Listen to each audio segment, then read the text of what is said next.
Weather report অনুযায়ী আমরা সামনে আরো খারাপ ওয়েদার ফেস করব। সমুদ্র খারাপ হওয়ার আগে আকাশের অবস্থা কেমন থাকে এবং সমুদ্রের অবস্থা কেমন থাকে সেটা আপনাদেরকে একটু দেখাই। হঠাৎ করে বাতাসের স্পিড বেড়ে গেছে, আপনাদেরকে যদি একটু বাতাসের গর্জন শোনাই তাহলে আপনারা হয়তো বুঝবেন।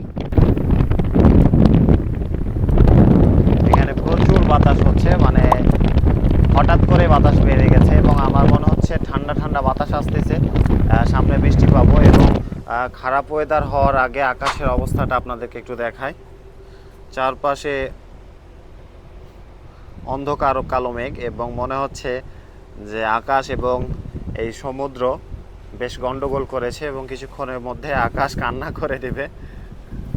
দেখেন দূরে কি কালো ভয়ঙ্কর মেঘ, এবং এই ভয়ঙ্কর কালো মেঘের জন্য সমুদ্রে পানির কালার দেখেন পুরো কালো হয়ে গেছে।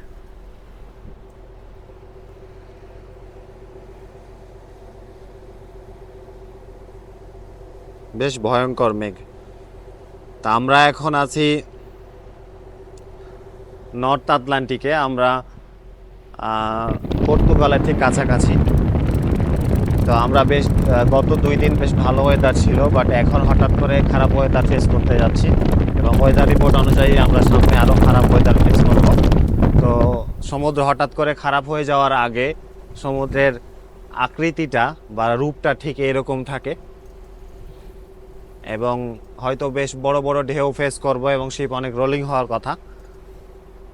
তো যারা আমাকে নতুন দেখছেন, আমি ওয়াহিদ হাসান নয়ন, নয়ন অন দ্য সি পেজ লিখে সার্চ দিলে আপনারা আমাকে ইউটিউব এবং ফেসবুকে পেয়ে যাবেন। যদি ভিডিওটি ভালো লাগে অবশ্যই কমেন্ট বক্সে জানাবেন। সবাই ভালো থাকবেন, আমার জন্য দোয়া রাখবেন। আসসালামু আলাইকুম।